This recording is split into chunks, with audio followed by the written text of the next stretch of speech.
से गंभीर आरोप मैं लगा रहा हूं देवेंद्र जी आप पे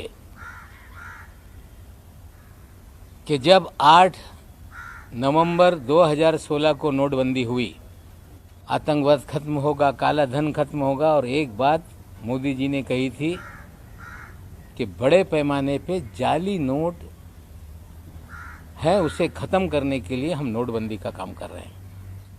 जब नोटबंदी हो गई, पूरे देश में जाली नोट, चाहे पंजाब हो, 2000 के 500 के जाली नोट पकड़े जाने लगे। मध्य प्रदेश में जाली नोट पकड़े जाने लगे, तमिलनाडु में जाली नोट पकड़े जाने लगे। लेकिन छापेमारी की जिसमें 14 करोड़ 56 लाख रुपए के जाली नोट पकड़े गए, और उस मामले को रफा दफा करने के लिए देवेंद्र जी ने उसमें मदद करने का काम किया। डीकेसी में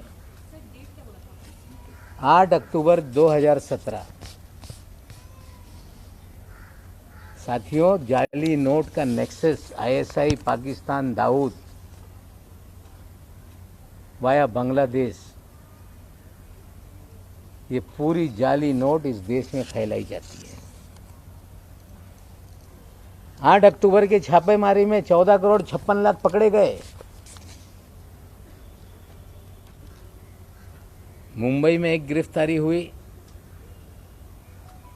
पूना में एक जो गिरफ्तारी हुई इमरान आलम शेख, पूना में गिरफ्तारी हुई रियाज शेख, और एक नई मुंबई में भी उसमें गिरफ्तारी हुई थी। लेकिन 14 करोड़ की 56 लाख की जब्ती को 8,80,000 रुपये बताकर मामला दबाया गया। पाकिस्तान की जाली नोट भारत में चले,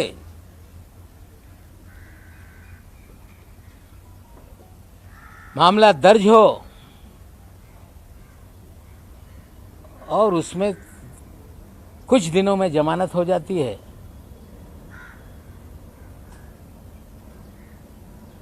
मामला एनआईए को नहीं दिया जाता। नोट कहां से आ रही थी उसके अंतिम जांच कभी आगे नहीं बढ़ती, क्योंकि जो लोग ये सब जाली नोट का रैकेट चला रहे थे उन्हें कहीं ना कहीं तत्कालीन सरकार का संरक्षण था। कहानी बनाई गई कि वो तो कांग्रेस का नेता है, इस शहर में कभी भी वो कांग्रेस का नेता नहीं रहा। खेल था कि पकड़ा जाए तो कांग्रेस पे बिल फाड़ दो।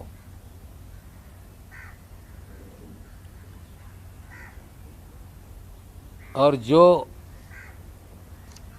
आलम शेख था, इमरान आलम शेख, ये माइनॉरिटी कमीशन 6 महीने के बाद जिसको हाजी अरफात शेख को चेयरमैन बनाया गया, उसका ये छोटा भाई है।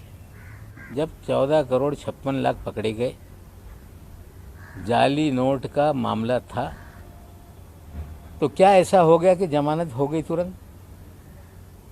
क्या ऐसा था कि जांच आगे नहीं बढ़ी? और जिसको पकड़ा था उसके भाई को आपने अल्पसंख्यक आयोग का अध्यक्ष क्यों बनाया? और ये योगायोग है कि उस समय भी उस केस का जो इंचार्ज था वो भी समीर दाऊद वानखेड़े ही था। और मैं आपको बता दूं कि जो 14 साल से वानखेड़े साहब जो मुंबई में लगातार पोस्टिंग रहे, उनकी posting joint commissioner intelligence revenue की 1 जुलाई 17 को हुई, और उस समय उनके ही पास ये डिपार्टमेंट था। ये छापेमारी या जो भी कार्रवाई हुई थी डीआरआई ने की थी, और केस को हल्का करने के लिए यही अधिकारी के जरिए देवेंद्र जी ने सारी मदद की थी। हाजी अरफात के भाई का मामला रफा दफा करवाया था। ये कोइंसिडेंस हो सकता है, लेकिन एक ही अधिकारी जिसके ऊपर गंभीर मामले चल रहे हैं, दो एसआईटी जांच कर रही है, विजिलेंस की जांच हो रही है, और उससे ध्यान भटकाने का खेल कहीं तो नहीं, ये भी सवाल खड़े होते हैं। देवेंद्र जी औरों को कह रहे हैं कि अंडरवर्ल्ड कलेक्शन के लोग हैं ये,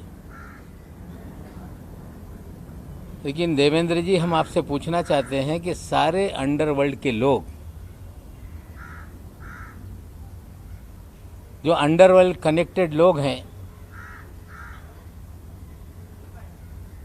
जो बड़े बड़े क्रिमिनल हैं, आपने मुख्यमंत्री रहते हुए उन्हें सभी लोगों को जो सरकारी कमीशन है, सरकारी बोर्ड है, उसका अध्यक्ष क्यों बनाया?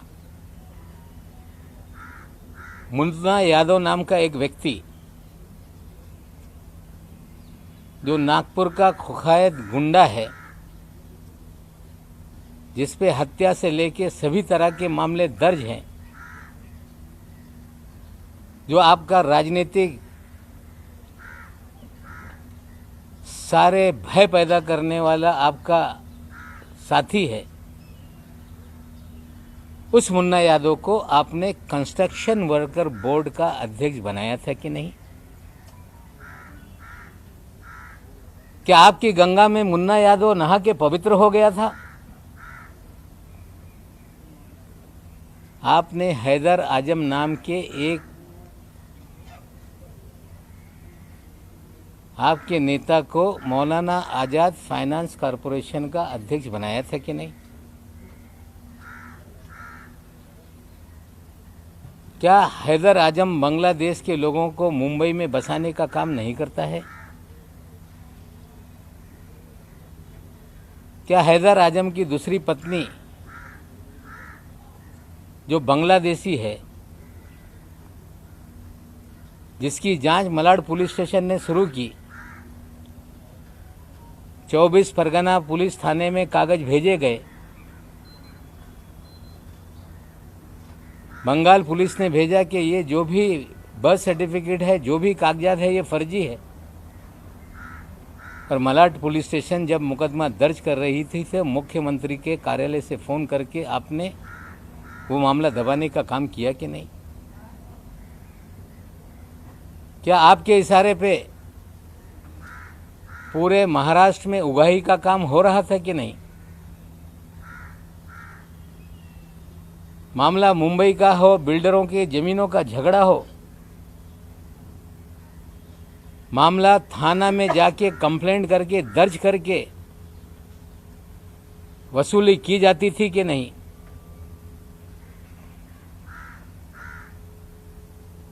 जमीन मालिकों को पकड़ के लाते थे और सारी जमीनें अपने नाम पे लिखा ली जाती थी, ये सच है कि नहीं? क्या आपके कार्यकाल में विदेश से लोगों को फोन आते थे, कुख्यात गुंडे फोन करते थे और पुलिस वाले मामला सेटल कर देते थे कि नहीं? देवेंद्र जी, आप मुन्ना यादव को चेयरमैन बनाते हैं, कुख्यात गुंडे को, बांग्लादेशियों को इस शहर के अंदर आबाद करता है, उसको आप minority Maulana Azad finance corporation का चेयरमैन बनाते हैं, और जो जाली नोट का रैकेट चलाता है, कहीं छोटे मोटे कोई कार्ड छाप लेके कांग्रेस का नेता बना देता है, रहता है किसी और पार्टी में, काम आपके लिए करता है, और बाद में आप उसे महाराष्ट्र के अल्पसंख्यक आयोग पद का अध्यक्ष बनाते हो। पूरी तरह से आपने राजनीति का क्रिमिनलाइजेशन किया। हम आपसे पूछना चाहते हैं कि रियाज भाटी कौन है?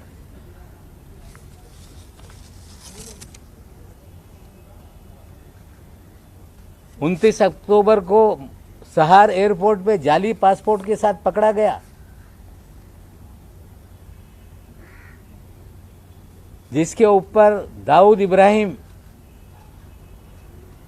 सारे गैंग के लोगों के साथ संबंध की सारी खबरें अखबारों में थी। पूरा शहर जानता था कि रियाज भाटी कौन है। डबल पासपोर्ट के साथ कोई व्यक्ति पकड़ लिया जाए और 2 दिन में छूट जाता है, इसके पीछे क्या खेल था। रियाज भाटी लगातार आपके साथ सभी कार्यक्रमों में क्यों नजर आता था? रियाज भाटी भारतीय जनता पार्टी के कार्यक्रमों में क्यों नजर आता था? आपके डिनर टेबल पे क्यों नजर आता था? देवेंद्र जी, आप मुख्यमंत्री रहते हुए इस महाराष्ट्र में आपने सारे क्रिमिनल लोगों को सरकारी पदों पर बिठाया। जाली नोट का नेक्सस आपने चलवाया।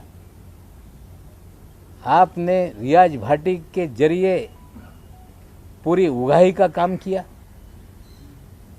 आपने थाना में कमिश्नर बैठा के कंप्लेंट पूरे महाराष्ट्र की करा के उगाही का धंधा करवाया।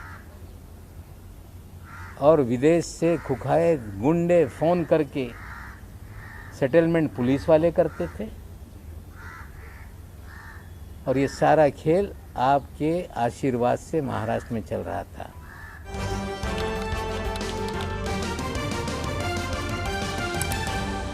आपकी आवाज